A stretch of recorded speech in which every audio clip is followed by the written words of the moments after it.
오늘도 뜨거운 이슈 시원하게 풀어보겠습니다. 킹스맨 김민하 시사평론가 나오셨습니다. 안녕하십니까? 안녕하세요.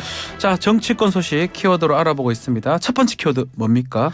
움직이는 이낙연입니다. 아하, 이낙연 대표가 움직인다. 자, 주말에 광주 출마 기자회견을 돌연 연기를 했어요. 그렇습니다. 말씀하신 대로 광주에 출마한다 이 내용으로 기자회견을 하려고 했는데 갑자기 연기를 했습니다.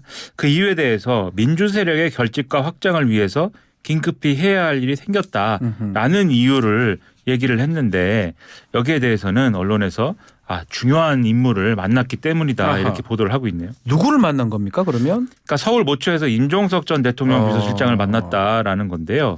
그러니까 임종석 전 비서실장을 만나서 새로운 미래에 합류해 달라. 그리고 필요하다면 뭐 이 호남 지역에 출마를 해달라. 임종석 전 비서실장도 고향이 이제 호남 지역 아니겠습니까? 그렇죠. 그리고 만약에 원한다면 광주 출마도 내가 양보할 의사가 있다. 이런 얘기까지 했다라는 보도거든요. 그러니까 광주 출마를 양보할 의사가 있다라는 얘기까지 해야 되니까 본인이 이제 광주에 출마하겠다라는 기자회견은 미뤘다. 못하는 거죠. 그렇죠. 예. 이런 얘기가 되는 거고 임종석 전 실장과 함께 지금 또 어떤 핵심 키다 이렇게 지금 평가가 되고 있는 인물이 홍영표 의원입니다. 홍영표 의원이 또 어떻게 할 것이냐가 중요한데 마찬가지로 홍영표 의원과도 지금 새로운 미래 측에서 이 소통을 하고 있다 이렇게 얘기를 하고 있기 때문에 앞으로 이들의 진로가 어떻게 되느냐 상당히 오늘 비중 있게 언론에서 다루고 있습니다. 자, 친문계들입니다. 다 뭉쳐서 새불리기 나서는 걸로 보면 될지 또 민주당이 심리적 분당을 넘어서 물리적 분당 수순으로 가는 건지 어떻게 봐야 됩니까?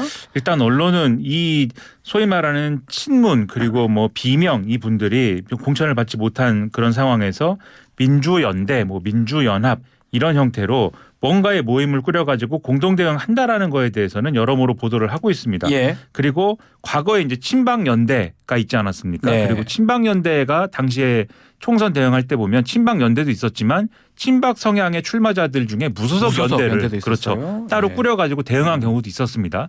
비슷하게 되지 않겠느냐.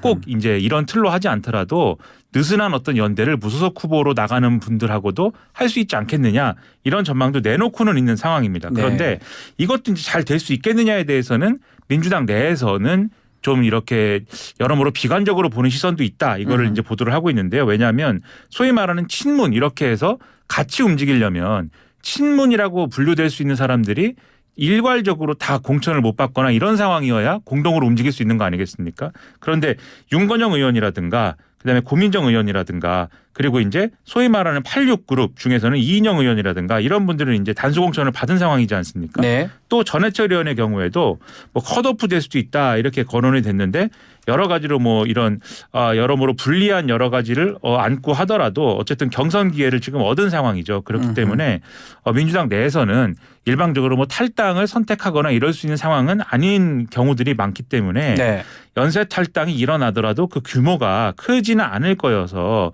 소위 말하는 친문계, 비명계가 큰 틀로 움직이는 거는 좀 어려울 수도 있다. 이런 얘기가 나오고 있다. 이런 보도 나오고 있습니다. 자, 뭐 새로운 미래가 좀 주춤을 했고요. 또 민주당 공천 파동으로 조국 혁신당은 좀 반사이익을 얻었다고 할 수 있는데 새미래 자리가 있을까요? 어떻게 봐야 됩니까? 일단 뭐 새로운 미래가 얼마나 선전할 것이냐 이런 문제는 이제 지지층이 얼마나 움직일 것이냐 이거를 같이 봐야 되는데 최근에 여론조사나 이런 거를 종합을 해보면 어디가 움직일 거냐를 보려면 호남 지역의 지지율이나 이런 걸 봐야 되지 않습니까? 근데 호남 지역에서 새로운 미래가 정당으로서는 큰 지지를 얻지는 못하고 있다 아직까지는 이렇게 봐야 됩니다. 그래서 앞으로 지금 임종석 전 실장이라든지 그다음에 무슨 뭐 예를 들면 홍영표 의원 뭐 등등의 이런 민주당 탈당 흐름이 얼마나 새로운 미래에 결합하느냐에 따라서 얼마나 지지층이 움직이느냐를 같이 봐야 될 건데 뭐 일부 JTBC나 이런 데 보도를 보면 임종석 전 실장의 경우에 뭐 탈당을 하는 거는 뭐 이제 결정을 할 수 있는데 출마를 하지는 않는다. 뭐 이런 보도도 그런 있고. 보도가 있었어요. 그렇습니다. 오늘 또 다른 신문 보도를 보면은 탈당은 안 할 수도 있다. 뭐 이런 보도도 있거든요. 지금 임종석 전 실장 SNS에 당 결정 수용 이렇게 한 줄 올라와 있거든요. 근데 이게 이제 사실 이게 탈당을 시사하는 건지 이낙연 대표 해동을 이제 앞두고 있잖아요. 어떻게 해석을 해야 됩니까? 근데 그대로 보면 뭐 그냥 민주당 결정 수용하고 더 이상 하지 않겠다 이런 걸로 보여지긴 하는데요. 결정을 수용한다는 것은 탈당은 안 한다는 뜻에 그렇게 가까운 보는 게 걸로 해석을 맞는 것 해야겠죠. 같은데 예. 결정을 수용을 안 해야 그렇죠. 탈당을 하고 뭔가 선택을 하는 거니까 일단 아주 간단하게 올라와 있기 때문에 확인하기 좀 어렵지만 일단은 당 결정대로 가겠다 이런 의미로 봐야 될 것 같아요. 그렇게 봐야 될 것 같고 네. 이제 이런 경우에 호남에서 오히려 좀 돌풍이랄까요? 어느 정도의 지지세가 확인되는 건 오히려 이제 조국혁신당의 경우입니다. 그렇죠. 그런데 네. 조국혁신당은 일단 창당을 선언을 했고 대표로 조국 전 장관을 선출을 했고 그다음에 이제 조국 전 장관은 또 여러 가지 발언을 통해서 비례대표 후보로 나설 수도 있다라는 취지의 발언도 하고 그랬습니다만 네.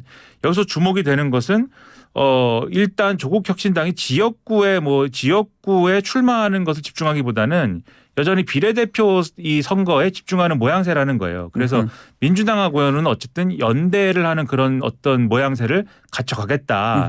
그래서 지역구 후보에 대해서는 민주당 지지층이 민주당을 찍더라도 조국 혁신당에 대해서 비례대표 후보를 좀 찍어달라고 하는 정당 투표를 던져달라고 하는 이런 교차 투표 전략을 쓰지 않겠느냐 이렇게 보는 거 아니겠습니까? 그렇다고 하면은 아무래도 민주당 지지자들이 새로운 미래에 힘을 실어준다든지 이런 것보다는 조국 혁신당에 쪽으로 아무래도 좀 힘을 실어줄 확률도 있어서 그 결과가 오히려 민주당이 추진하는 위성정당이 표를 많이 얻어가는 것보다는 조국 혁신당이 표를 얻어가는 그런 상황이 될 수도 있다. 그러면 조국 혁신당이 좀 의석수를 많이 얻게 되면은 필연적으로 총선 이후에 또 조국 혁신당과 민주당과의 관계 설정 이런 게 논란이 될 수가 있고 합당을 할 거냐 이런 게 또 도마에 오를 수도 있거든요. 예. 그럼 또 조국의 강을 건넜느니 안 건넜느니 논쟁이 벌어질 수도 있어서 이런 것들도 여러 가지로 민주당 입장에서는 골치가 아플 수도 있다. 이런 전망도 가능한 것이죠. 자, 두 번째 정치권 키워드 뭡니까?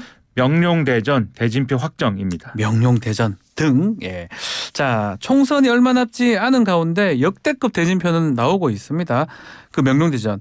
이재명 대표가 인천 계양을에 단수 공천을 받았네요. 그렇습니다. 이재명 대표를 비롯해서 당 지도부 조정식 사무총장 등의 단수 공천이 주말께 발표가 됐는데요. 이재명 대표의 경우에는 그동안 비례대표에 출마할 것이다. 이건 물론 이제 비례연합 정당되면서 이제 없어진 시나리오입니다만. 그렇죠. 그리고 지역구 불출마할 수도 있다. 여러 가지 얘기들이 있었습니다만. 그리고 일각에서는 지역구 불출마가 필요하다. 이런 주장도 있었습니다만 어쨌든 단수 공천이 이루어지고 이제는 본격적으로 지역구의 선거운동이 진행이 될 것으로 보여서 그런 시나리오는 없어졌다. 이렇게 보여지고 실제로 이재명 대표가 선거운동을 하기 위해서 지역구를 찾으면서 언론도 많이 이제 가서 르포 비슷하게 이 지역구를 취재하는 그런 기사들도 오늘 신문에는 많이 실려 있습니다. 자, 명룡대전. 이 확정된 이후에 이 경쟁자 간의 이 만남이 이루어졌다는데 이게 무슨 얘기입니까? 그냥 만나진 않았을 것 같긴 한데요. 그러니까 서로 이제 선거운동하다 만난 거죠. 아, 조우했다고 봐도 되겠네요. 그렇죠. 원희룡 전 장관하고 이재명 대표가 인천 계양구 박촌성당 앞에 우연히 만나서 신경전 비슷한 이런 모양새를 연출했다. 언론이 이렇게 보도를 한 건데요. 원희룡 장관이 이재명 대표를 향해서 결국 오셨군요. 이렇게 얘기를 했다는 겁니다. 그러니까 결국 왔다는 게 무슨 뜻이냐.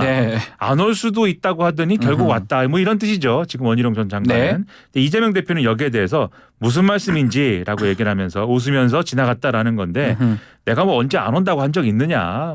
계속 나는 여기에 출마를 하기 위해서 노력을 해왔다. 이런 뜻 아니겠습니까? 그렇게 해석할 수 있는데 그렇게 지나간 것이다라는 거고요. 이재명 대표는 이후에 이제 또 이 지역구 선거에만 또 집중할 수 있는 상황은 아니지 않습니까? 전국적으로 봐야죠. 대표니까요. 그렇죠. 그래서 이제 공천이라든가 이런 당무를 챙기기 위해서 또 이제 떠났는데 그 이후 상황이라든가 이런 것들도 언론은 계속 소개를 하는 그런 기사들이 많이 실려 있습니다. 자, 다른 지역 좀 살펴보면 빅매치로 눈에 띄는 지역들이 많죠. 오늘 언론이 쭉 소개를 했는데요. 가령 이제 종로의 경우에는 노무현 전 대통령 사이 곽상원 변호사가 민주당 공천 받지 않았습니까? 현역 최재형 국민의힘 의원에게 도전하는 모양새인데 2부에 저희가 인터뷰를 합니다. 그렇습니다. 여기는 또 금태섭 개혁신당 최고위원도 출마한다고 해서 여기가 또 빅매치다 이렇게들 얘기하고요. 한강벨트의 경우에 동작을의 경우에는 국민의힘 나경원 전 의원 상대로 이 민주당의 경우에는 류사명 전 총경 전략 공천한 그런 상황이고 중성동갑은 경제전문가 윤희숙 전 의원에 대해서 전현희 전 국민권익위원장을 민주당이 또 공천한 그런 상황이죠. 네. 그리고 마포갑의 경우에도 국민의힘 조정훈 의원에 대응해서 민주당이 영입 인재 이지은 전 총경 맞불을 놓은 상황이고 성남 분당갑의 경우에 안철수 국민의힘 의원하고 민주당의 이광재 전 국회 사무총장 간의 거물급 대결이 성사된 상황입니다. 성남 분당을에는 경기지사 낙선한 김은혜 전 대통령실 홍보수석하고 현역 김병욱 민주당 의원이 대결을 하는 그런 상황이라서 이런 지역구들에 좀 시선이 쏠리고 있습니다.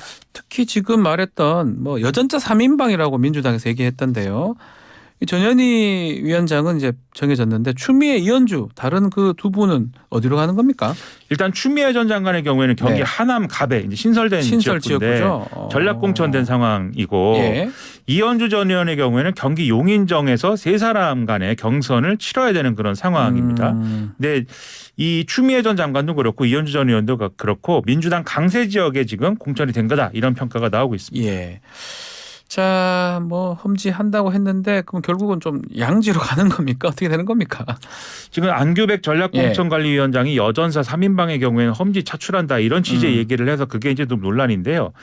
그동안 이제 보도가 된 걸 보면은 추미애 전 장관 실제로 험지에 보내기 위해서 여론조사를 많이 돌렸는데 확장력이 그렇게까지는 확실하다고 보여지지 않았다라고들 언론은 보도를 하고 있는 거고 이현주 전 의원도 사실은 마찬가지입니다. 네. 이현주 전 의원이 그동안 언론에서는 많이 윤석열 정권에 대한 비판이나 이런 걸 많이 하긴 했지만 뭐 철새 이미지 이런 것도 있는 게 사실이지 않습니까? 그동안 당적을 많이 옮겼기 때문에 그런 것들 때문에 확장성이 많이 확인은 안 됐다라는 거거든요. 언론 보도를 통해 보면은 네. 그러한 반론은 있는데 일단 안규백 위원장의 경우에는 아니다. 지금 거론된 지역구들도 우리 당, 그러니까 민주당 입장에서는 굉장한 험지다. 절대 유리한 지역이 아니다. 이렇게 얘기를 하고 있습니다. 네. 마지막 정치권 키워드 뭡니까? 김영주 국민의힘 입당. 아하, 민주당 탈당한 무소속 김영주 국회 부의장 결국은 국민의힘에 입당을 하네요.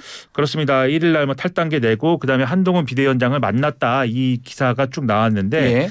결국 오늘 국민의힘 입당을 밝힐 것으로 이렇게 언론은 보도를 하고 있습니다. 이재명 대표가 아쉽다는 입장 밝히면서 김영주 의원이 하위 20%에 속한 이유도 설명을 했어요. 김영주 의원이 이제 탈당을 선언한 결정적 이유가 민주당에서 현역 평가한 결과 하위 20%에 속했다 이거 아니겠습니까? 이재명 대표가 설명한 바를 보면은 평가 기준에 보면 채용 비리, 음주운전, 성비위 등 소위 5대 비리에 해당될 경우에 50점을 다 감점하게 되어 있는데 김영주 의원의 경우에는 채용 비리 부분에 대해서 소명을 못해서 이게 0점 처리된 게 컸다고 한다. 그래서 아쉽지만 어쩔 수 없다. 이렇게 얘기를 한 겁니다. 김영주 의원이 바로 반박을 했네요. 그렇습니다. 이게 어떤 내용이냐면 2014년에 신한은행 관련해서 채용 비리 사건이 있었는데 네. 이것과 관련된 보도가 쭉 나올 당시에 김영주 의원도 여기에 관련이 있었다라는 보도가 나왔다라는 게 있습니다. 그런데 네. 이거와 관련돼서는 김영주 의원이 당시 보도를 한 주체들에 대해서 사과도 받았고 이후에 경찰, 검찰의 어떤 수사나 조사도 없었고 그리고 이게 2014년이라고 말씀드리지 않았습니까? 네. 19대 20대 국회에서 다 논란이 없었던 사안인데 이제 와서 일부 투서가 있었다고 하는데 거기에 대해서 이미 다 끝난 사안이라 소명할 게 없다라고 답을 했더니 그게 소명이 안 된다라고 한다는 것은 말이 안 된다. 네. 이게 김영주 의원의 반박이고 이제 와서 이렇게 얘기를 하는 것은 이재명 대표가 많이 다급했던 것 같다. 이렇게 해명을 하고 있는 그런 상황입니다. 결국 그러면 입당을 하면 지금 지역구인 서울 영등포 갑으로 출마를 하게 되는 건가요? 일단 언론은 그렇게 전망을 하고 있습니다. 왜냐하면은 지금 국민의힘이 영등포 갑을 어떻게 하겠다라는 거에 대해서 가타부타 말이 없기 때문에 네.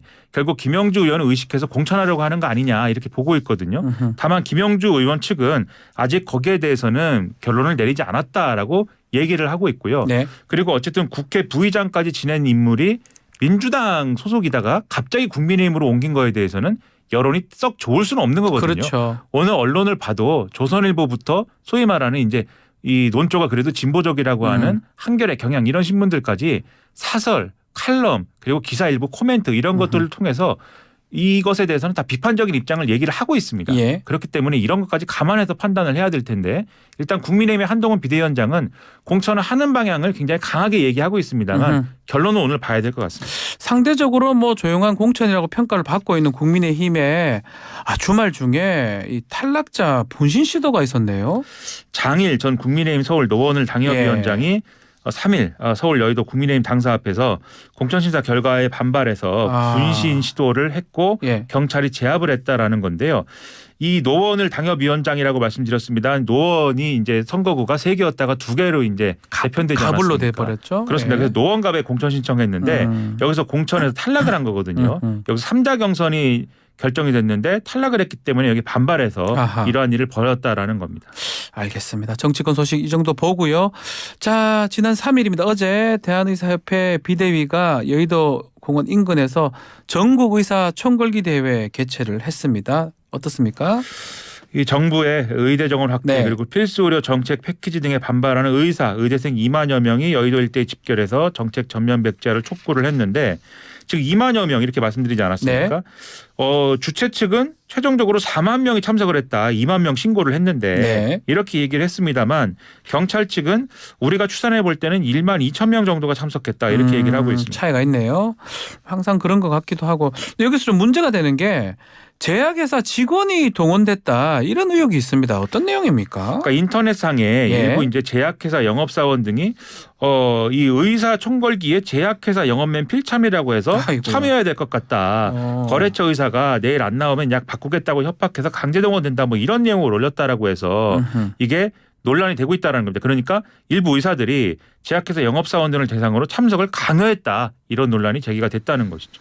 자, 대통령실도 이거 관련해서 입장이 좀 나왔습니까? 사실로 확인될 경우에는 엄정 대응하겠다. 무관용 원칙으로 대응할 것이다. 이렇게 얘기를 하고 있고요. 네. 경찰도 여기에 대해서는 사실 확인과 법률 검토에 나섰다라고 얘기를 하고 있는데 사실이라면 형법상 강요죄와 될수 의료법 있죠. 위반 혐의 적용하겠다라고 얘기하고 있습니다. 자, 이런 상황에서 이상민 행안부 장관은 최후 통첩을 했습니다. 그렇습니다. 이 전공의들에게 처벌 면제를 다시 한번 얘기를 한 건데요. 네. 원래 복귀 데드라인은 2월 말이었는데 2월 29일 연휴가 있지 않았습니까? 네. 그래서 연휴 감안해서 어제까지에 대해서 어제를 기준으로 어제까지 그러니까 3일까지 3월 복귀하는 3일까지 그렇죠. 예. 복귀하는 전공의들에 대해서 최대한 선처할 예정이다라고 얘기를 했고 그렇지 않은 경우에 대해서는 엄중하게 나갈 수밖에 없다. 법과 원칙에 따라서 각종 행정처분, 사법적 처벌까지 진행을 하겠다라고 얘기를 했습니다. 자, 결국 좀 인력이 좀 부족한데 이 인력이 부족한 병원들은 간호사 인력 뭐 등등을 활용한다 이런 방안도 있다면서요. 그렇습니다. 소위 말하는 PA 간호사라는 개념이 있다고 하는데 PA, 예. 그렇습니다. 간호사는 간호만 해야 되고 지금 의사가 하는 일을 하면 안 되게 돼 있지 의료법 않습니까? 위반이 될 수가 그렇습니다. 있습니다. 그렇지만 현장에서 불가피하게 이러한 일을 하는 간호사들이 있고 그걸 통칭 이제 외국의 개념을 빌어서 아하. PA 간호사라고 하는 개념으로 일을 하도록 하고 있는데 특히 지금 의사가 없기 때문에 이 PA 간호사를 운영하는 시범 사업을 보건복지부가 지난 27일부터 이제 시행을 하도록 하고 있는 상황입니다. 그런데 네. 현장에서 적용을 해봤을 때는 여전히 이것은 어떻든 법적인 구멍이 있는 상황이고 그렇죠. 현장에서 또 일부 반발도 있고 잘 되지는 않는다라고는 하지만 어쨌든 이러한 방안으로라도 의료 공백을 메꾸기 위해서 현장에서 노력을 하고 있다 이런 얘기입니다. 알겠습니다. 오늘 킹스맨 여기서 마무리하겠습니다. 김민하 평론가 감사합니다. 고맙습니다.